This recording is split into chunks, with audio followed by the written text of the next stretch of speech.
Daily Message, June 22nd, 2024.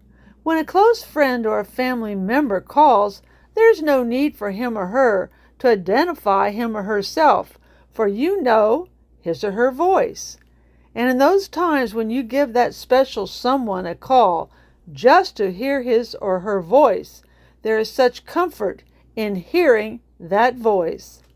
Such can also be the case with God. That is, one can recognize his voice when he speaks, and one can find such comfort when one communicates with him through prayer and meditating on his word. The voice of God also comes in various other ways.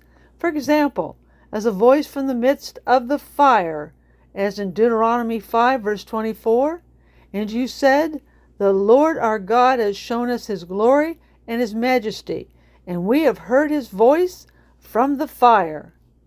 As a voice upon the waters, as in Psalm 29, verse 3, "The voice of the Lord is over the waters. The God of glory thunders. The Lord is over many waters." As a voice from heaven, as in Matthew 3, verse 17, "And suddenly a voice came from heaven saying, This is my beloved Son, in whom I am well pleased." His voice is described as a still small voice in 1 Kings 19, verse 12, and as a glorious voice in Isaiah 30, verse 30. God has also spoken through the prophets, his written word, and his Son, the living Word of God.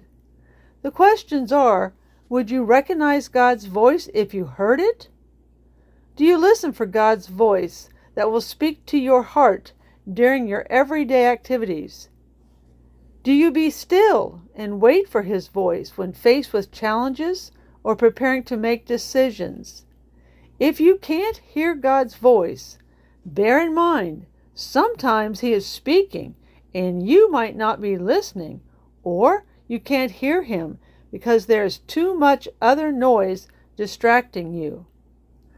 I have found the more attentive one is to hearing God's voice, the more one will become in tune with it, and the greater the feeling of falling off a cliff if God chooses to be silent. I've also found in those times of silence that it's I who needs to draw near to God, for he didn't go anywhere. With love to all, Pastor Cheryl.